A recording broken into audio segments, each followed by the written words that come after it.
اللہ کے سچے موحد بندے تھے، اللہ پر ایمان لانے والے تھے۔ ابراہیم دل تنہا امت تھے، شرک سے بیزار تھے، لیکن خود دعا کر رہے ہیں وجنبنی، اللہ مجھے بچا لینا۔ ہم اور آپ کہتے ہیں ہم تو اہل حدیث ہیں، ہم کو کیا ڈر۔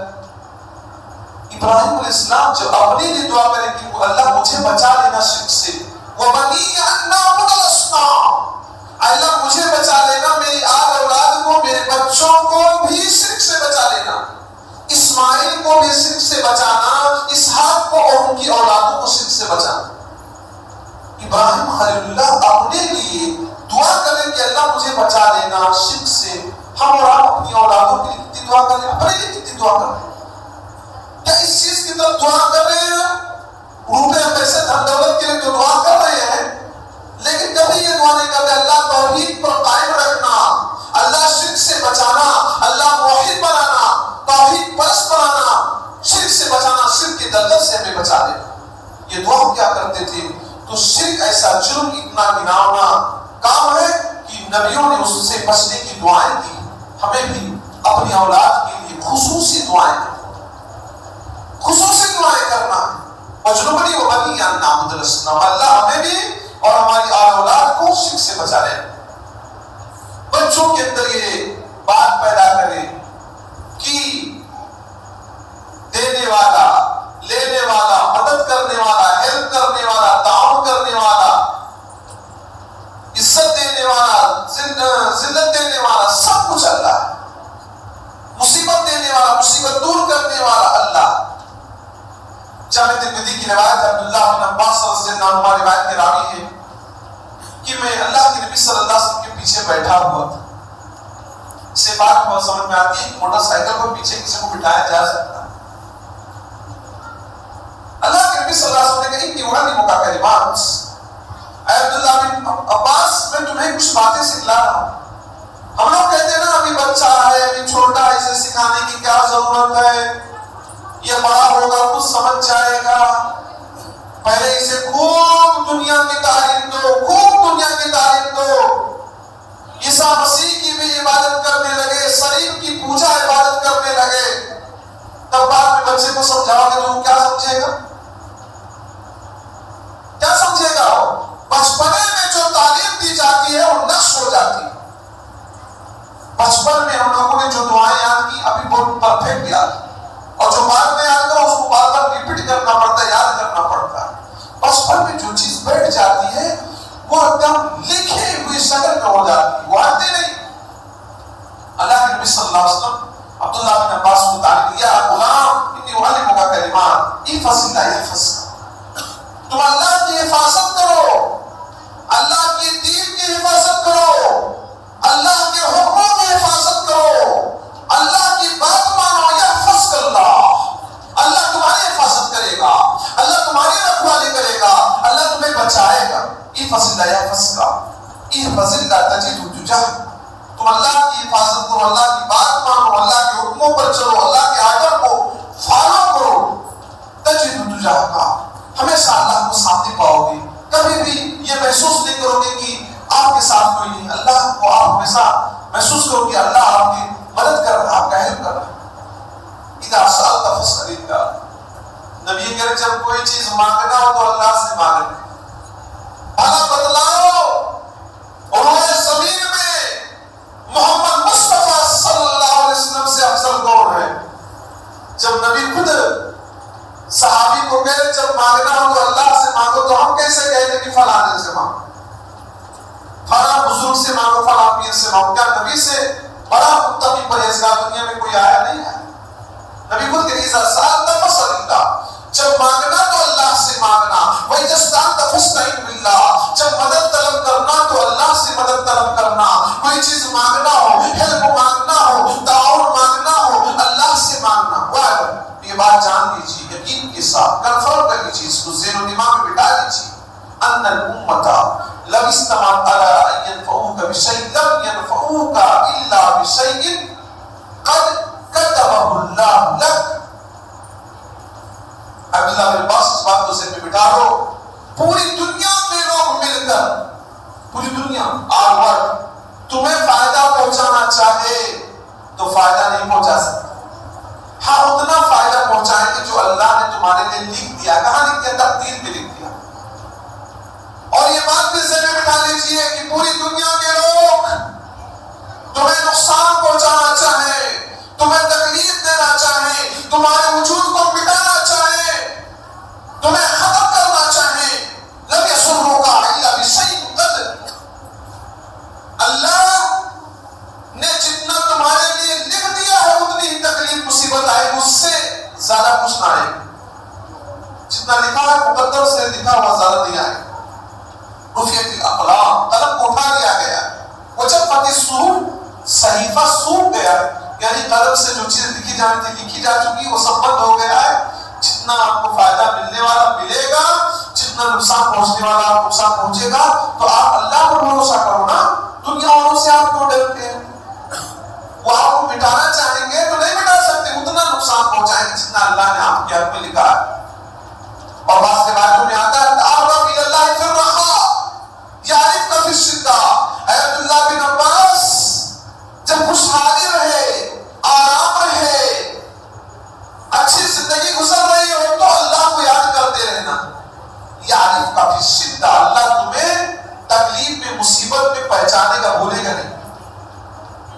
تکلیف میں بھولے گا نہیں. جب آپ نے آرام میں اللہ کو یاد کیا، آپ پیسہ کما رہے ہیں، اچھی آمدنی آ رہی، آپ مسجد میں پیسہ دے دیے، غریبوں کی مدد کر دیا، بیواؤں کو دے دیا، خرچہ کر دیا، زکات بھی دے رہے ہیں، دین کے کام میں چل رہے ہیں. اللہ نے آپ کو صحت و تندرست دے دیا، روزہ نماز کی پابندی چل رہی ہو رہی ہے، تو سمجھ لیجیے کہ مصیبت میں اللہ آپ کو بیکار نہیں چھوڑ. اور یہ بھی بتلایا وَعَلَمْ أَنَّ النَّصْرَ مَعَ الصَّبْرِ، صبر کے ساتھ ہی مدد آتی ہے.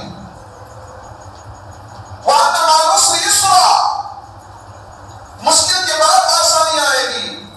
وَأَنَّ الْفَرْجَ مَعَ الْكَرْبِ، تکلیف کے بعد خوشحالی آئے گی. تو کبھی کوئی بات ہو جائے، کبھی کوئی تکلیف ہو جائے، کبھی کہیں دکان میں گھاٹا لگ جائے، نقصان لگ جائے، صحت و تندرستی میں گراوٹ آ جائے، آپ بیمار ہو جائے تو مایوس نہ ہو جائے. آپ کے لیے آسانی آنے والی ہے، کوئی اچھی چیز آنے والی، تبھی آپ اس طرح کی مصیبت میں چلے. تو گویا اللہ کے نبی صلی اللہ علیہ وسلم حضرت عبداللہ بن عباس کو یہ تعلیم دے رہے ہیں کہ آپ اللہ سے جھوٹ کر رہیے، اللہ کے دین سے دور نہ چاہیے، اللہ پر وشواس بھروسہ رکھیے، توکل کیجیے، اور یہ سوچ لیجیے کہ جو لکھا وہ ہو کر رہے گا. اسی طرح سے بچوں کی تربیت کا ایک طریقہ یہ ہے، بچے جب 7 سال کے ہو جائے تو انہیں نماز پڑھنے کا ہو، اور 10 سال کے ہو جائے نماز نہ پڑھے تو انہیں مارو. سنن نبی داؤد کی روایت، اللہ کے نبی صلی اللہ علیہ وسلم آتے ہیں مروا اولادکم بالصلاۃ وهم ابناء 7 سنین، اپنے بچوں کو نماز پڑھنے کا حکم دو جب وہ 7 سال کے ہو جائیں. بچے آ رہے 7 سال کے نماز پڑھنے تو آپ انہیں مار کر بھگاؤ نا مسجد سے. یہ بھی بتا کچھ لوگ سختی کر جاتے ہیں، آپ ان بچوں کو مار کر بھگاؤ گے تو یہ مسجد چھوڑ کر نوکروں پر چلے جائیں گے، ایسی جگہ جائیں گے گلی کوچے میں جہاں بدماش سگریٹ بیڑی گٹکا کھانے پینے والے لوگ رہتے ہیں، ان کے ساتھ ہو جائیں گے، چوروں کے ساتھ ہو جائیں گے، اور پھر ان کی لائف بدل جائے گی. تو پھر کہو گے لڑکے بگڑ گئے. تو مسجد میں لڑکے آ رہے ہیں، ان کا حوصلہ کیجیے، شرارت کرنے آپ سمجھائیے. وہ بچے وہ آپ کے بھی بچے لگتے ہیں، آپ کے علاقے کے ہیں، آپ کے گاؤں کے ہیں، آپ کے سماج کے ہیں. آپ خود سمجھائیے، ان کے والدین کو فورس کیجیے کہ بچوں کو سمجھے، لیکن مسجد سے بھگا نہ دیجیے. مسجد سے بھگا، اللہ کے نبی نے 7 سال کا بچہ ہے تو نماز پڑھنے کے لیے لاؤ مسجد میں، اور 10 سال کا ہو جائے نماز نہ پڑھے تو اس کو مارو.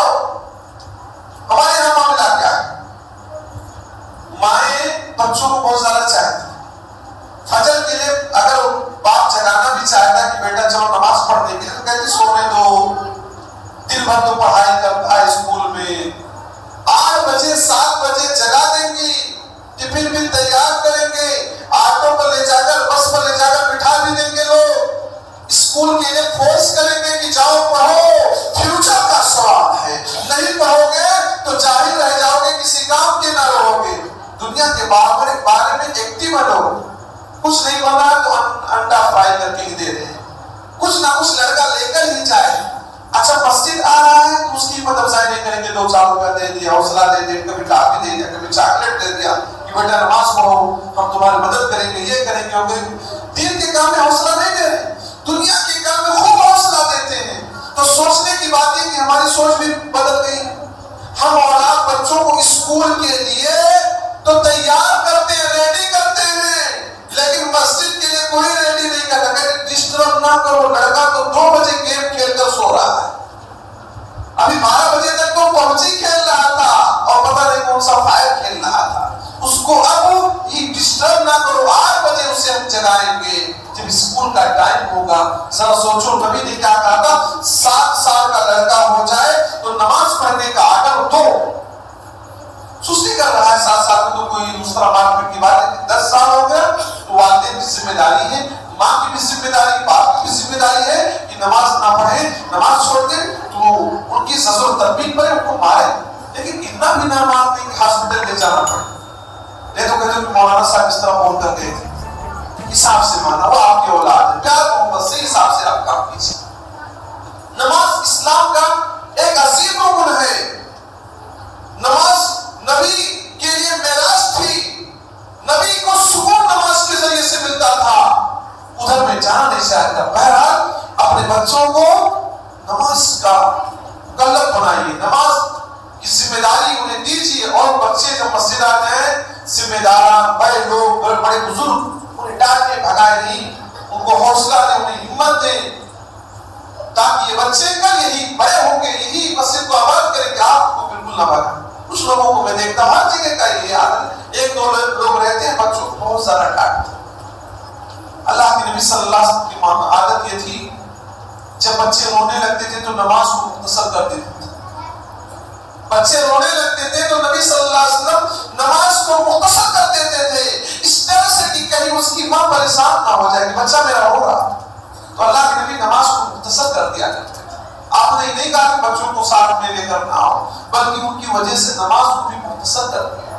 یہ بچے آپ کے فیوچر ہیں، قوم کے فیوچر ہیں، یہی نماز روزہ کے پابند رہیں گے تو آپ کی قدر کریں گے، آپ کے بڑھاپے میں آپ کے لیے سایہ بنیں گے، اور آپ کے دیکھ ریکھ کریں گے جب دین سے چھوڑ کر دیں گے۔ اسی طرح سے بچوں کی تربیت کا ایک طریقہ یہ کہ بچوں کے اندر جب غلطی دیکھیں فوراً روک دیں۔ ہمارے یہاں کیا ہے، چھوٹا بچہ غلطی کر رہا تو کہتے ہیں ابھی مت بولو، ابھی مت ڈانٹو، بڑا ہو کر سمجھ جائے گا۔ میں ایسے لوگوں کو ایک مثال دینا چاہتا ہوں۔ آپ اپنے گھر کے سامنے ایک درخت لگائیں، آپ اپنے گھر کے سامنے ایک درخت لگائیے، درخت اگر ٹیڑھا ہونے لگتا ہے تو لوگ کیا کرتے ہیں،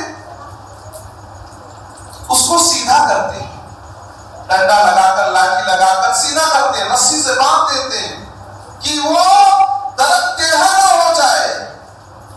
ٹیڑھا ہو رہا ہے تو سیدھا کر رہے ہیں، کیونکہ ابھی سیدھا ہونے کا ٹائم ہے۔ اگر چھوڑ دو اور ٹیڑھا ہی ہوتا چلا جائے تو بعد میں کیا کرنا پڑتا ہے، کسی کام کا نہیں رہتا، اسے کاٹنا پڑتا ہے۔ درخت کو آپ سیدھا کر رہے ہیں، کہتے یہی ٹائم ہے اس کے سیدھا ہونے کا، جب یہ بڑا ہو جائے گا، چوڑا ہو جائے گا تو درخت کو آپ چاہیں کبھی سیدھا نہیں کر سکتے۔ لڑکوں کا بھی ٹائم ہوتا ہے سیدھا ہونے کا، اور آپ نے اس ٹائم میں اگر توجہ نہ دیا تو یہ ٹیڑھے ہو جائیں گے۔ آپ کو گالی دے رہے ہیں، آپ کچھ نہیں بول رہے ہیں، ماں کو مار رہے ہیں، آپ کچھ نہیں بول رہے ہیں، ٹولہ پڑوسی میں لڑائی جھگڑا کر رہے ہیں، آپ کچھ نہیں بول رہے ہیں، اور کیا ہے موبائل پہ گیمز کھیل رہے ہیں، آپ کچھ نہیں بول رہے ہیں، تو یہ دھیرے دھیرے دھیرے دھیرے دھیرے اسی لائن پہ چلے جائیں گے، پھر آپ کہو گے لڑکا ہاتھ سے نکل گیا ہے۔ تو ٹائم پر اس کی اصلاح کیجیے۔ درخت کی آپ اصلاح کرتے ہو، باندھتے ہو، سیدھا کرتے ہو، لکڑی کا سہارا لیتے ہو، تب درخت سیدھا ہو جاتا ہے۔ اسی طرح بچوں کو بھی آپ سیدھا کیجیے، انہیں سمجھائیے، انہیں ڈانٹیے، انہیں بولیے، انہیں مارنے کے سبب ماریے۔ اللہ کے نبی صلی اللہ علیہ وسلم نے کے سامنے حضرت عائشہ وغیرہ نے جب کسی چیز کا ڈیمانڈ کر دیا تھا، شادی ہو چکی حضرت عائشہ رضی اللہ عنہا کی، ابو بکر نے سمجھا کہ یہ غلط ڈیمانڈ ہے، میری بیٹی کا اپنے شوہر سے غلط چیز کا ڈیمانڈ کر رہی ہے، تو ابو بکر صدیق نے شوہر کے سامنے، نبی کے سامنے حضرت عائشہ کو مارا. ہم لوگ کہتے ہیں لڑکا بڑا ہو گیا اس کو کیا ہاتھ لگا. ارے لڑکا بڑا ہو گیا نا تو آپ ماں باپ بنا مانتے ہیں نا، وہ بچہ ہے آپ کا، وہ لڑکا ہے آپ کا، آپ اسے ایسے کیوں چھوڑ سکتے ہیں. تو بچوں کو غلط حرکتوں سے باز رکھنا چاہیے. اللہ کے نبی صلی اللہ علیہ وسلم فرماتے ہیں ما من مولود الا یولد علی الفطرہ فابواه یحودانہ او ینصرانہ او یمجسانہ. نہیں ہے کوئی لڑکا، نہیں ہے کوئی بچہ مگر وہ فطرت پر پیدا ہوتا ہے. فابواه یحودانہ، اس کے ماں باپ اسے یہودی بنا دیتے ہیں. سب لڑکے مذہب اسلام پر پیدا ہوتے ہیں. یہ بہت خوشی کی بات ہے. فطرت کو ہر کوئی اپنا لیتا ہے. فابواه یحودانہ، اس کے ماں باپ اسے یہودی بنا دیتے ہیں. یہودیوں کے یہاں پیدا ہوتا لڑکا تو اسے یہودی کون بناتے ہیں؟ ماں باپ بنا دیتے ہیں. اور ینصرانہ، نصرانیوں کے یہاں، عیسائیوں کے یہاں پیدا ہوا تو ماں باپ اسے نصرانی بنا دیتے ہیں، عیسائی بنا دیتے ہیں. اور یمجسانہ، آگ کے پجاریوں کے یہاں پیدا ہوا، آگ کی پوجا پاٹ کرنے والوں کے یہاں پیدا ہوا تو اسے مجوسی بنا دیتی، آگ کا پجاری بنا دیتی. بچوں کو بگاڑ کون رہے ہیں؟ ماں باپ بگاڑے، یہودی بنا. اور ہمارے یہاں لڑکا پیدا ہو اور ہم اسے مسلمان نہ بنا پائیں، ہمارے لڑکیاں غیروں سے شادی کر کے بھاگ جائیں، ہمارے بچے ہمارے کنٹرول میں نہ رہے، کس کی کمی ہے؟ غلط لوگوں کے یہاں پیدا ہوا، انہوں نے غلط بنا دیا، یہودیوں نے غلط بنا دیا، نصرانیوں نے غلط بنا دیا، مجوسیوں نے غلط بنا دیا، اور ہم مسلمانوں کے یہاں لڑکا پیدا ہو کر مسلمان نہ بن سکے، مومن نہ بن سکے، کامل مومن نہ بن سکے. کمی کس کی رہ گئی؟ کمی ہماری. غلط لوگوں کے یہاں پیدا ہو، انہوں نے محنت مشقت کر کے اس کو اپنے مذہب پر ڈھال دیا، اور ہمارے یہاں لڑکا پیدا ہوا، لڑکی پیدا ہوئی اور ہم کچھ نہ کر سکے. یہ افسوس کی بات. تو لڑکے کو جب برائی کرتے ہوئے دیکھیں تو فوراً روکیں. میں اس تعلق سے دو واقعہ ذکر کر دیتا ہوں اللہ کے نبی صلی اللہ علیہ وسلم کے زندگی سے.